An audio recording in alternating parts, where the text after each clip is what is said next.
Welcome back, PGBL fans and fans of the Miami Dolphiones. So now we have our rematch here with the Cincy Scizors that I, explained the last 2 weeks. We have one of the hardest schedules in the PGBL, and, the rematch of the Cincy Scizors, who are the only team that we have to play twice, those current league champions, the ones that are 8-0, and here it is. So, going into this battle, really nervous. We already lost once to this guy. It was a good battle a couple battles ago, but we're in a really tough situation here at 5-3. We don't have the tiebreakers over the two teams below us, or in the same conference, and we're battling for 2 of 3 playoffs. 3 of us are battling for 2 playoff spots. So this is a really crucial matchup, and it's going to be a very difficult one. We have our work cut out for us. So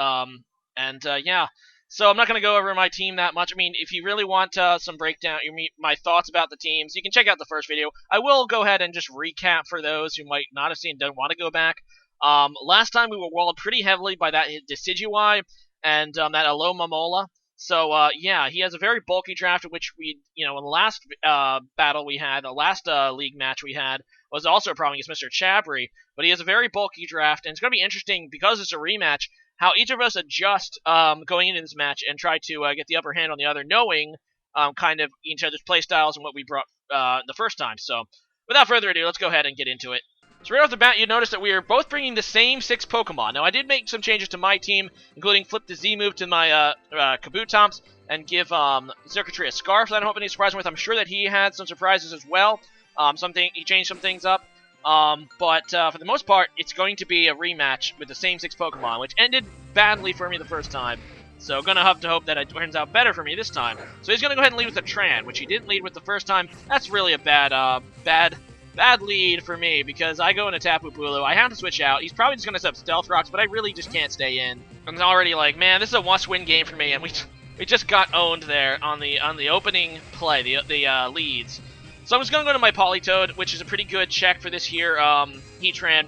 He's just going to go ahead and go for the Stealth Rocks, like I expected. So it's him, not me, getting the early SR advantage in this match. You might recall that I got the early SR last time. So in comes his Hydreigon, and I just go straight in my Hawlucha, which is an excellent read for me, because now I'm going to be able to get this off early. You might recall, first time he trapped my Tapu Bulu, I was not able to get my setup here, so now we're just going to go ahead and go for it early. He's going to switch out into his Decidueye, and I predicted this. This was an amazing prediction for me. He's probably expecting me to high jump kick because he knows that a Draco Meteor can still kill me. I'm assuming that he's Scarfed again. And while he does have the berry, now it's just going to die, because now it doesn't have the berry. And, yeah, remember last time when I got completely walled by this Decidueye? Not this time. At the very least, Hawlucha finally has a kill in the PGBL. This is the first kill that Hawlucha has, by the way. This thing has actually been a major disappointment. So anyway, he's going to go into his Rotom. I go for a Swords Dance. I don't really remember why. I should have probably just went for damage, like with a, high jump kick, but I don't know what I was thinking. I was thinking that maybe I could take that better, but that's just stupid. And now he's just going to go into his Mega Gallade, which is a good play because this guy has the priority, the priority move with his Shadow Sneak. He's just going to go ahead and go for it. While I did live the Volt Switch, I think I did so with like 1 HP, maybe a little bit more. No, exactly 1 HP, and it's going to kill me now.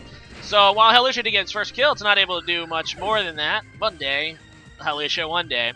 But you took out the Decidueye, which is huge, because that Decidueye was a major problem for me last time. And, assuming that it's this, very similar max defense set, it would be a big problem for me this time. So anyway, I'm going to go back into my Tapu Bulu, and I do that because I do, I'm just going to go for the Horn Leash, because it's in, like, the terrain. I do have the Kebia Berry on this guy, so I know that a jab can't kill me. He makes a pretty good read, though, going into Heatran now, knowing that I probably did have that Kebia Berry. But it's in the rain, it's like, unless he has Flash Cannon, he doesn't really threaten me. So he's going to go right back into his Rotom, and I just go for a Superpower. I guess he's trying to scout my moveset here. Unfortunately for him, that Rotom doesn't take the Superpower that well either. It does about half, which is actually really nice, because it's going to be offensive Rotom, I think. So yeah, he's going to go ahead and Volt Switch now to see what I do. I'm at -1 attack and -1 defense, so he's just going to go back into his Heatran. And I go for the Nature's Madness, a move that I was kind of convinced to go for this rematch to help counter his bulky Pokemon.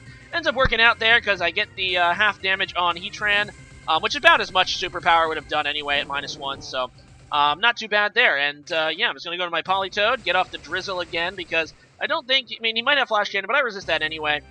No, there's just the Flamethrower, which I resist, and my Rain is going to, you know, reduce the power of that, so that's pretty nice. And I'm just going to go straight into my Kabutops. I'm hoping, because last time I brought the Choice Band one, I'm hoping to surprise him here now with a Z-move Kabutops. So in comes the Alomomola again. You might recall in the first battle I missed a Stone Edge to fail to kill this guy. This time I have the Z-move, and I also have the Swords Dance, so I'm just going to go for the Dance. I'm hoping that he predicts me being banded again. He is going to go for the Scald, so this is a bit of a risk for me. I know that it can't kill me, considering how much it did last time, unless he severely changed the set. And indeed it does not, and I do not get burned, which is excellent. And he is going to protect here on my Z Stone Edge, so he's going to absorb most of the damage. However, still getting damage here on the Protect is nice, especially at +2. So we're going to get actually some decent damage to the Alomomola, which will probably lead to me being able to 2-8 KO this guy, if assuming I can hit a Stone Edge. So yeah, getting damage on this thing isn't bad. Yeah, as you can see, it does a bit less than half, but still good damage, enough to threaten him away with a +2 Stone Edge. So I'm going to go for it now against his Rotom, and I hit, which is nice. So I'm able to take out the Rotom Wash, and yeah, Kabutops is looking really nice right now. So in comes the Alomomola again. He's hoping to be able to live a Stone Edge at +2, and I miss. And he Scald. So there's the miss Stone Edge. I mean, it wouldn't be the same. It wouldn't, you know, be right if I didn't miss at least one Stone Edge. Really, game? Really? I don't even know if that would have killed. It would have been close. And, so there's 2 Stone Edge misses. Alright, in comes my Xurkitree. I already revealed my Z-move, so he has to know that I'm not going to, obviously, be safe Hypnosis. This is going to be a Scarf set, where I'm hoping to wrap up with Beast Boost. I'm just going to go for the Volt Switch now to keep the momentum going, my offensive momentum. He has to know that I'm probably going to go for the Volt Switch. He goes into his Heatran, which takes that all right. And I'm just going to go back into Politoed, which is basically free. My rain did stop this turn, so not the greatest timing. Although, actually, that's not so bad, because the rain actually kind of hurts me against a Alomomola, so I'm actually okay with that. And I'm going to go ahead and Toxic here on the switch. He ends up going out into his Hydreigon, so I'm going to get some, now, residual damage here in the Hydreigon. Looking at my team, Politoed is kind of like the Pokemon that I have to take a hit from this thing. And I'm just going to go ahead and stay in and go for the Ice Beam. He ends up U-turning, though, so that confirms it's Scarfed. And he ends up going into his Gallade. And I'm like, okay, I don't know how much Ice Beam's going to do to this guy, but it'll be some damage. Gallade's not that bulky, right? It takes that pretty well, but I get the freeze, so I'm like, okay, I need to take advantage of this. I need to take advantage of that. That is pretty lucky on my part. I need to take advantage of it. Gonna go into Tapu Bulu now. Like I said, I do have the Kebia Berry in case he does thaw out, but I don't want to hit him with a Scald, obviously, because that would thaw him out right there, so I have to switch. I go into my Tapu Bulu, and I'm like, okay, I'm hoping Horn Leech will be able to take it out at this range in the grassy terrain.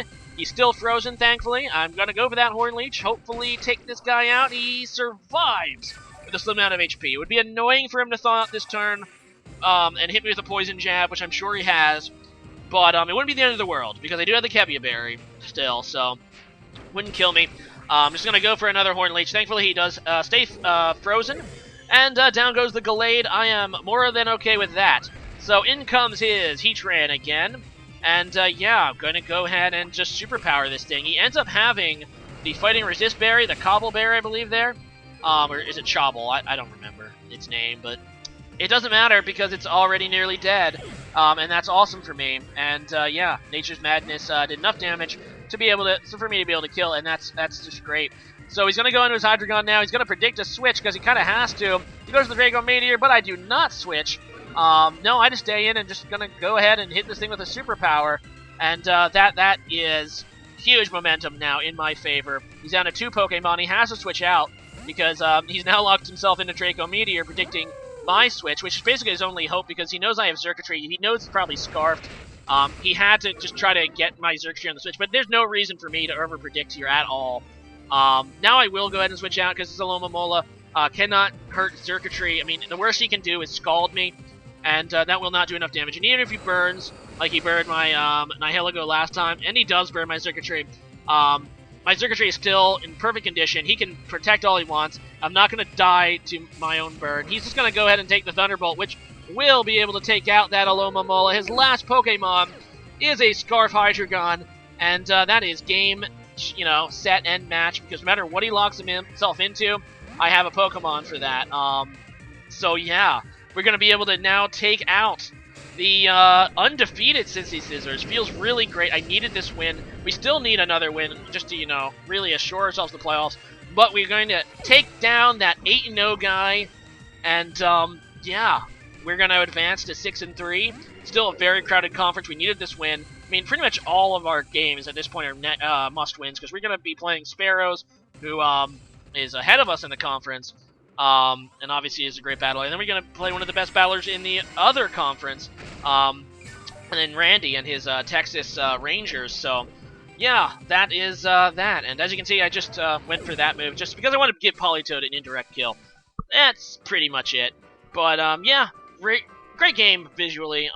Really happy that I pulled off this win. Ha! Sharpedo43, who said I would have no chance to beat visually. I did it. So there. And yeah, you can now put your faith in me again. I actually won 3-0. That's pretty awesome for me. So yeah, but he's a great battler. Go ahead and check out his channel if you don't know it already. I'm sure you have. He's probably the most well-known YouTuber in the PGBL and its former champion. But he's a really cool guy too. We talked a bit after the match, and yeah, it is cool. So that feels so good. It feels so good to win, but we just have to keep winning, like I said. But for this week, it just feels so good. It feels so good. I didn't want to get swept, and it feels so good to just beat a guy who's just been really dominating the league all season long. To give you an idea, his differential in the league is also insane. I believe he has, even with this loss, he has like a plus 29 kill differential. To give you an idea, mine is plus 12 after this win.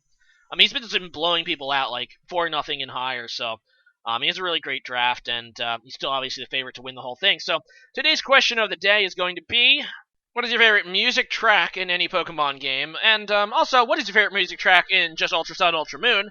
I'll ask both. As for me, I actually like the original, it might even be the original regular Battle Trainer music. But also, the original gym music's really good too.